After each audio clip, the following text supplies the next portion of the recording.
はい、皆さんこんにちは、和田です。レトロゲーム楽しんでおりますでしょうか？今日はアリエクスプレスの裏側についてお話をしていこうかなと思います。最近修理機材をたくさんアリエクスプレスで購入をしたんですよ。すでにデスク紹介の動画は投稿させていただいたんですけれど、その中でとんでもないものが届いちゃったんですよ。その修理機材は今画像を出しておくんですけれど、約1万6000円ぐらいするやつ、電源供給の機材なんですけれど、それがなかなか届かなくて、ようやく届いたと思ったら、まさかの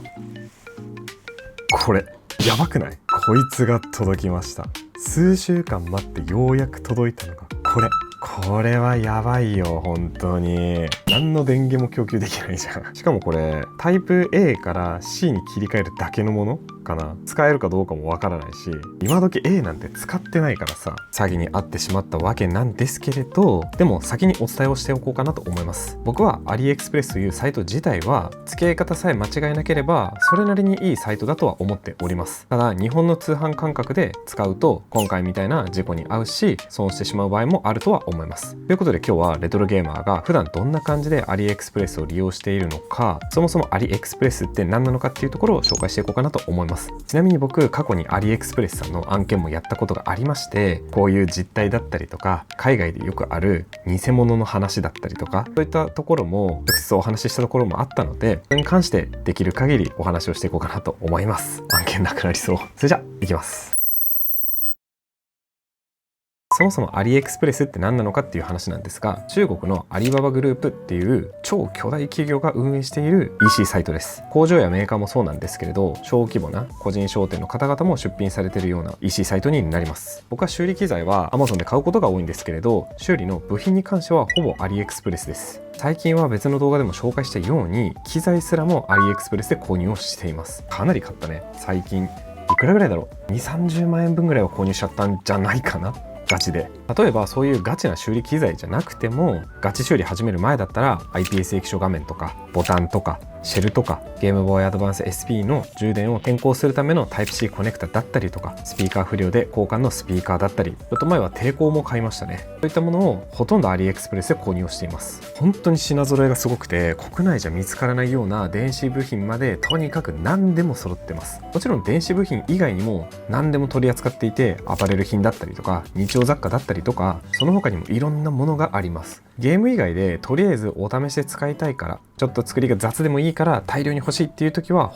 当にぴったりかと思います。じゃあここから実際にアリエクスプレスのメリットデメリットっていうところをお話ししていこうかなと思います。まずメリット1つ目、とにかく安い。中間業者がいない分価格設定がいい意味でバグってます。体感ですけれど Amazon の値段が100とすると、アリエクスプレスさんは同じ商品でも70か80ぐらい、それぐらいの値段で販売されています。なんといってもこの価格の安さが僕はメリットだと思います。メリット2つ目、意外と返金対応などのアフターサポートがしっかりしているところ。今回僕が騙されたこの1万6000円でこの変換コネクタが届いちゃった件なんですけれど、なんと全額返金してもらっています。最初は本当に焦りましたよ。やべえって。この商品が来た時にすぐストアにまず連絡しようと思ったら、商品ページもストア自体もなくなってて、まさにやられたわっていう感じでした。これは不安になったね。1万6000円だよ。安くないからね。全然高い。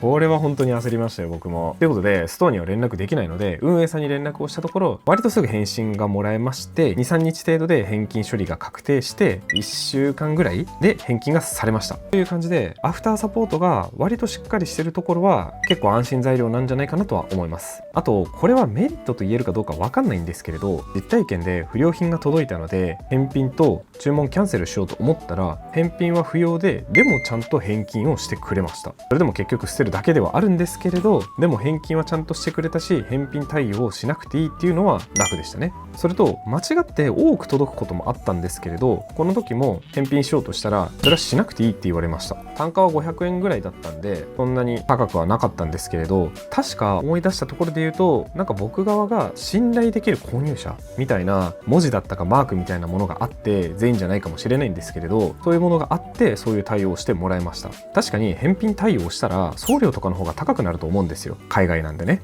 あと言っておくんですけど、それをわざとやって無料でもらうっていう考えはしちゃダメですよ。例えばこのボールを買って違います、とか不要品でしたみたいな感じで返品対応してもらおうと思って、返品不要です、返金いりませんって言われたら、このボールは実質タダでもらえることにはなるんですけれど、そういうことはやっちゃダメですよっていうことです。当然ですね。そもそもちゃんとそういう不良品の写真とか動画を送らないと返品対応の処理は走らないので、そもそもできないとは思うんですけれど、一応注意ということでお伝えさせていただきました。という感じで、圧倒的なラインナップがありつつ、日本ではないようなものまで取り扱っていて、そしてアフターサポートも実はしっかりしてると、意外と良さそうですよね。あと Amazon ほどではないんですけれど、中国からそのまま届いてる割には比較的早く届くイメージです。僕1ヶ月とか2ヶ月かかるイメージあったんですけれど、もちろんそういうものもあるんですけれど、どうだろう、早いものだと1週間ぐらいで届くやつとかもあったかな。楽天さんとかで購入すると大体それぐらいだろうし、他の EC サイトとかで買ってもそういうことって多々あると思うんで、全然早いと思います。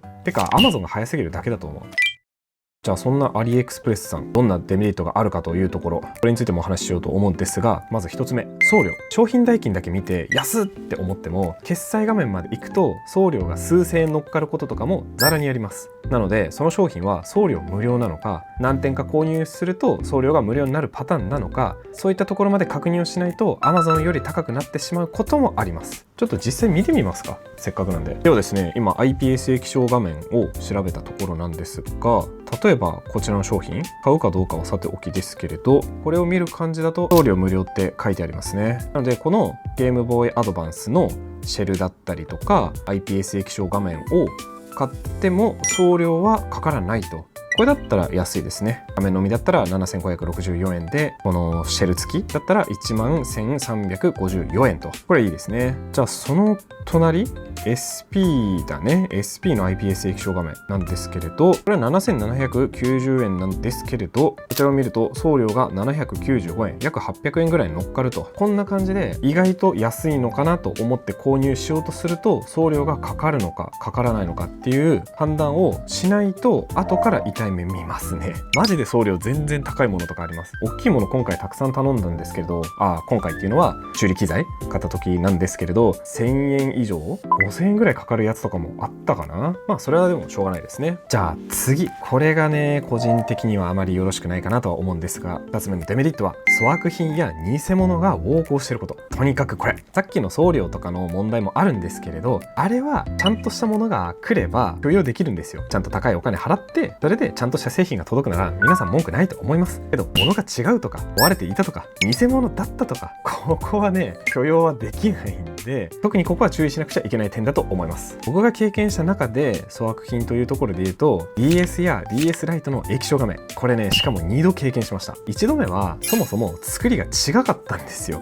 なんて言うんだろうな、このスーパーボールで例えましょうか。スーパーボールって上が青でこういうマークがここについていて、下が白っていう、これがスーパーボールとして成り立つ部品だったとするじゃないですか。模様はこれで合ってるんだけれど、色がここが黒だったり、そもそもここの丸の部分がなくてまっすぐな線のみだったとか、そしたらもう開けられないよね。線のみでここにボタンがないから開けられないよね。見た目も違うと、製品としてそれスーパーボールじゃないじゃんっていうやつね。こんな感じで届いた液晶画面がなぜか作りが違かったんですよ。だから僕が修理慣れてないから、これ使い方間違ってるだけかなと思っていろいろ調べたんですけど、やっぱつけられなくて、商品ページ見に行ったらコメントでこの商品の作りが違うんでこれだと使い物になりませんっていうコメントが多々あったんですよ。これは後悔してね、もうちょっとちゃんと見ておけばよかったなっていう。そして2度目、これはシンプルに不良品。 PS を修理して組み立てていた時に配線は間違っていなかったんですけれど、アリエクスプレスで購入した液晶をつないだらつかなかったんですよ。これ僕が配線間違ってるのかな、故障させちゃったのかなと思って、そのまま別の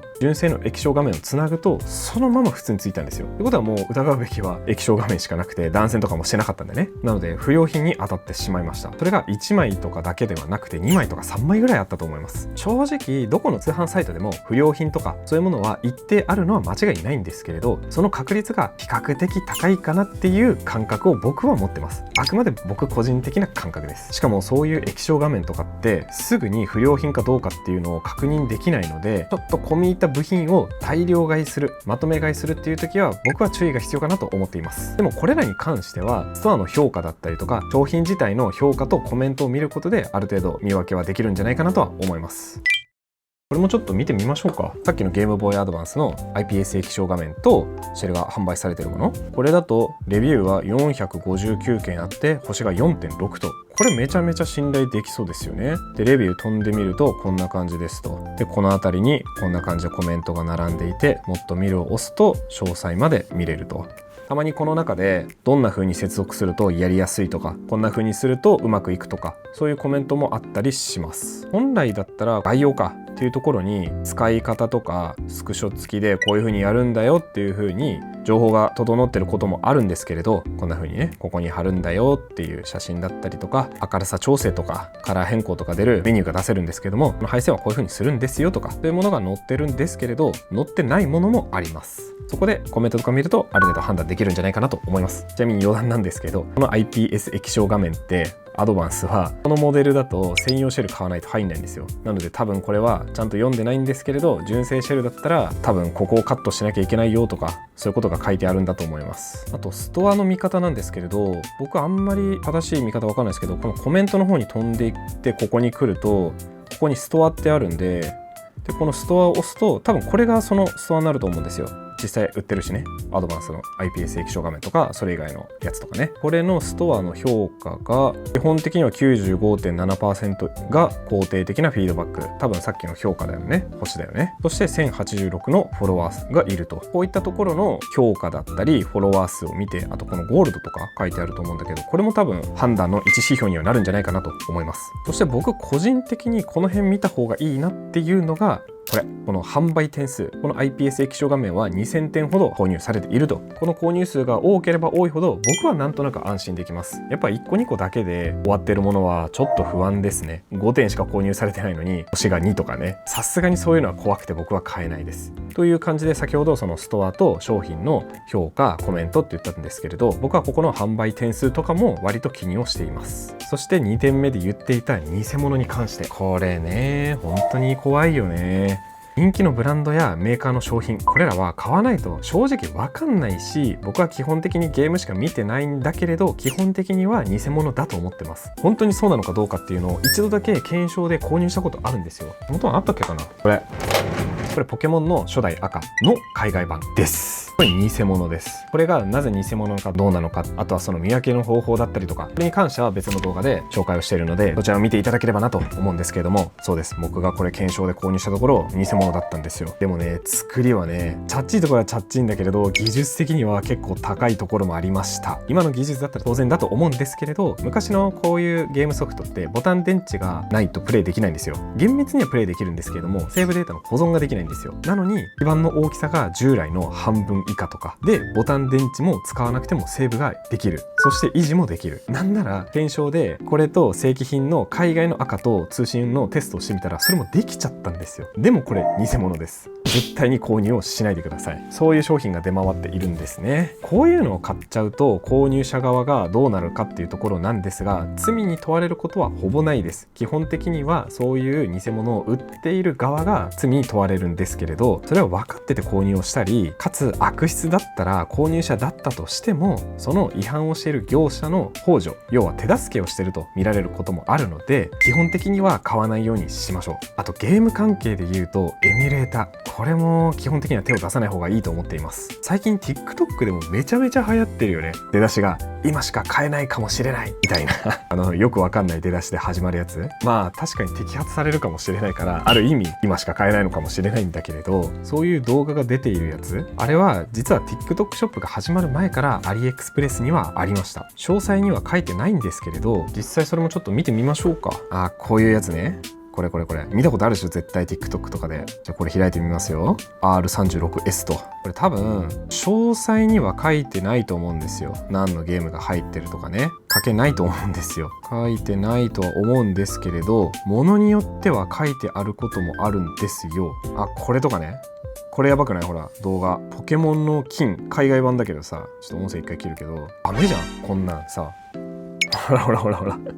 普通にポケモンの金やってるし、この辺は僕プレイしたことないからわからないけれど、多分日本のメーカーさんのゲームなんじゃないかなと思っていて、こんな感じで複数メーカーさんのゲームタイトルが入ってるんですよ。 TikTok の方だと何千タイトル入ってるとか何万タイトル入ってるかとか言ってるんですけれど、もちろんそのゲームタイトルを全部メーカーさんに許可を得て作ってる可能性だって否定はできないです。だってメーカーさんたちそういう声明出してないですからね。ああいう商品は違法ですとか、もしかしたらどっかに出てるのかもしれないんですけど、僕は見たことないんで。ただ常識的に考えて、そんな何千何万というタイトル、それを作ってる多種多様なメーカー様たち、しかも大手が多いですよね。今ポケモンとかあったからね。それらが一堂に許可を出したゲーム機を出すなんて、本来ならとんでもない大規模プロジェクトになるはずですよね、本来だったら。なので厳密に言うと 100% 違法品であるとは言い切れないものの、限りなく 100% に近い違法品だと僕は思っています。僕がねいちいちこんなところで解説しなくても分かるとは思うんですけれど、あとこういう商品をたまに日本の方でも検証とか確認とか、そういう確認の意味での動画ではなくて、普通に PR とか宣伝として動画を出している人もいるんですよ。そういうのは幇助とかになるので気をつけた方がいいんじゃないかなって個人的には思ってます。まあ知らずにやってる可能性もあるんで何とも言えないですけどね。もしかしたら僕も今まで上げた動画の中で実は偽物があったかもしれないし、人のことは言えないのかもしれないんですけども、極力僕もこういうところには気をつけていきたいところです。っていうデメリットの偽物とかパクリ商品についてお話をしたんですが、この件について運営さんと直接お話をしたことがあります。オンラインミーティングですけれど、過去にアリエクスプレスさんの案件をやったことがあります。僕はレトロゲーム系のチャンネルなので、対象商品はゲームだったりとかガジェット系を紹介しつつ、アリエクスプレスではこんなのが買えるんだよっていう PR をしてほしいという感じでお引き受けさせていただきました。そのリストを見ると、パッと見はシンプルな互換機だったりとかエミュレーターだったりとか、シンプルに何かの液晶画面だったりとか、そういうものがあったんですけれども、よくよく確認してみると、さっきお伝えしたような違法ダウンロードされたソフトが入ったものだったりとか、そういうものがありました。あとですね、僕が一旦試してみたいと、本音を言うと違法品かどうかわからなかったので、一旦届けてもらってテストプレイをして確認をしたところ、挙動が正規品とちょっと違うところがあって、改めてそれを調べてみたところ、やっぱりその届いたものが違法品だった、偽物だったっていう経験もありました。なのでそういう商品に関しては PR 宣伝、これらはお断りをさせていただきました。でもこのあたりについてはやっぱり考え方の違いっていうのがあったのかなと思っておりまして、正直にお伝えしたんですよ。そうでしたね、すみません、じゃあ他のにしましょうみたいな、かなりライトな感じだったんですよ。あとは向こうの方も日本がそういう権利に厳しいところも一定理解をされているようでした。そういうストアがアリエクスプレスさんに出店しているっていうその状況も対応しなきゃいけないんだろうなっていう、そういう空気感も感じたんですけれど、まあどうなんだろうなっていう感じでした。結局アリエクスプレスどうなのっていうところなんですけれど、これは冒頭でもお伝えした通り、僕は付き合い方を正しくできればおすすめのサイトではあるかなと思います。商品も多いし選択肢も多い。ただ偽物も普通にたくさん紛れ込んでいるし、数が多いからこそ粗悪品に当たることも多々あると。でもストア単体では分かりませんが、とはいえアリエクスプレスさん運営自体が返品のサポートを対応してくれてはいるので、最悪の場合には現状あんまりなりにくいんじゃないかなと思います。それがさっき言った例えばこれが届いちゃって返金もされずに交換もされずに1万6000円だけをただ払って泣き寝入りする、そういう最悪な状況には現状あまりなりにくいんじゃないかなと思っています。こんなことを言うと案件がもらえなくなりそうですが、いいところも悪いところも本音として今日お話をさせていただきました。